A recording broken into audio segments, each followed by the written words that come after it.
Hello, guys. So today is Sunday, the 22nd of February, 2026.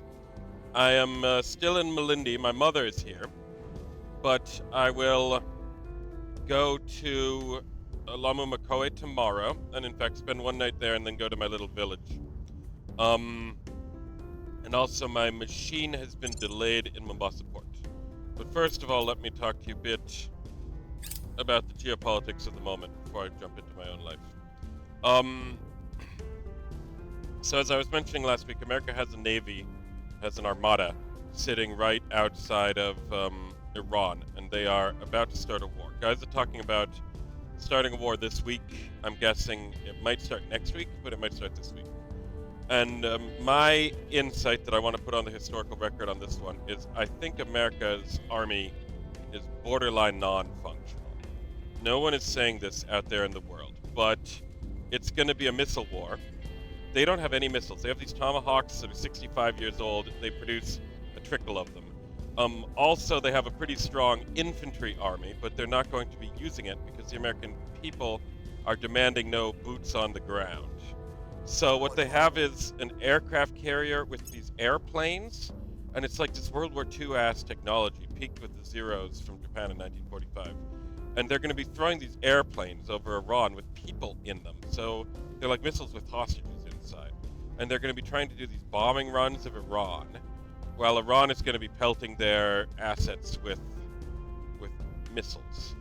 And I suspect it's going to prove to be absolutely not. They're going to have brought a spoon to a gunfight, man.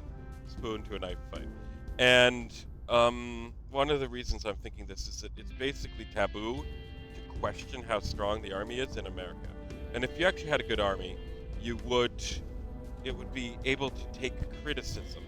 No one criticizes it. They kind of talk in hushed tones that it's maybe bad, but in public you have to say it's the best army in the world. And that's a bad sign for the actual functionality of the army that you banned insulting it. The less we burn, the longer we will. So with that in mind, I think America essentially is going to look a bit like the Austro-Hungarian Empire at the start of World War II, where they thought they had the best army in the history of the world, and it was an entire paper tiger. It sucked butt, and it was just like if they had the shiniest tin medals, and their actual guns didn't work. They have no morale, no esprit de corps. I think we're looking at something like that with America, and I think Trump is going to force it to become visible in the next week or two. So that's a big deal. The other piece of geopolitics that I want to talk about is the people will come to our side. In America, these fucking Epstein files are slow burn, getting worse and worse. Our case remains unheard. And that's basically America's had this immunity. Their public opinion is moving in our direction. Jesus Christ. Okay. The rich ruling elites, the super billionaire class, whatever, has been immune to any legal enforcement on them for some time, like in the past 25 years. And the American people are sick of it, and it's coming to a head now with this Epstein pedophile stuff. And they are there's some senators and congressmen who are really pushing forward the issue.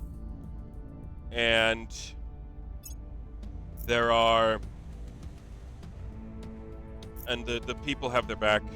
And my cousin in Texas is talking about how people think that this is going to be a reckoning of the billionaires happening right now. And we'll see how it goes. And it'll be a slower burn unless if America does collapse in Iran, and then it'll come to a head really quickly. So that's basically the state of the world, geopolitically speaking, that I wanted to touch on. It's pretty interesting out there. Now, for myself, my machine has been caught in its little Mombasa port for most of this. Let me quickly jump to the moon. It's been stuck there. My erstwhile importer has been looking for a bribe like a fucking dog. And I had to call my lawyer yesterday. So the lawyer has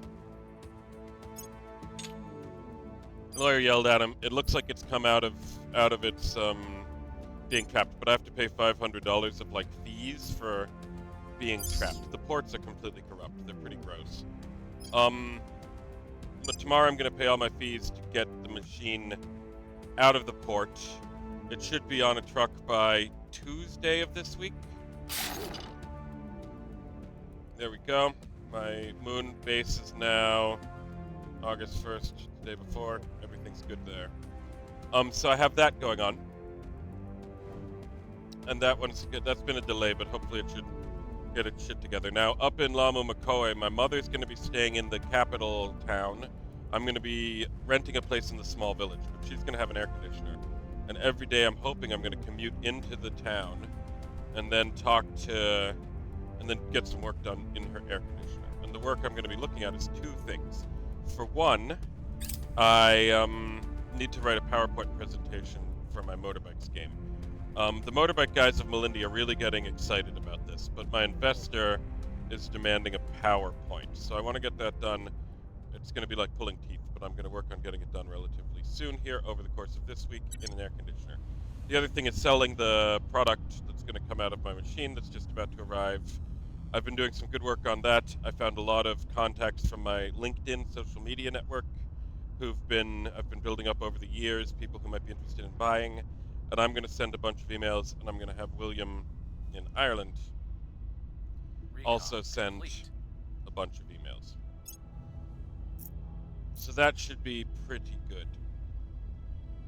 Now, that's more or less where I stand in terms of my business. In my village, I'm going to be building up the networks because I'm going to need them to all sign paperwork for the governor. So everything is progressing more or less.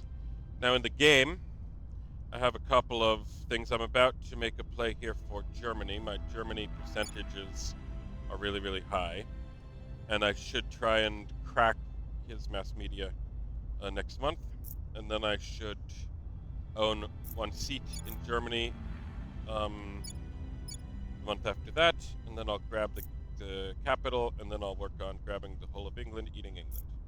So everything's progressing fine over there. I've kind of delayed locking down Austria and Canada, and that's going to be dangerous, but hopefully it'll be fine, because I've been saving up my red resource. I've also grabbed a couple of more. You saw me spend a bunch of my boost on the moon. I've also grabbed a few more of these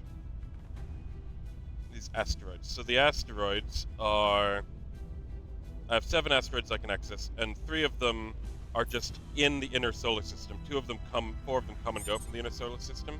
So the ones that are in the inner solar system, I've sent probes to them. Basically, the way asteroids work is if you find any good mines on the asteroids, it may be worth mining them. And any asteroid could lock into a good mine. So these 3 are just like the asteroids in the asteroid belt in terms of locking into a good mine.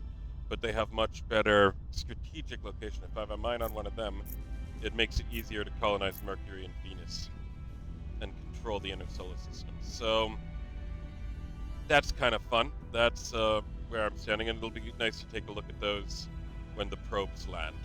But in 2 more months, I'm going to get my first moon base. So that's going to be pretty good. Now, next turn, hopefully towards the end of next turn, I can grab I can begin launching a Martian satellite. And then, right after that, the moon base will land.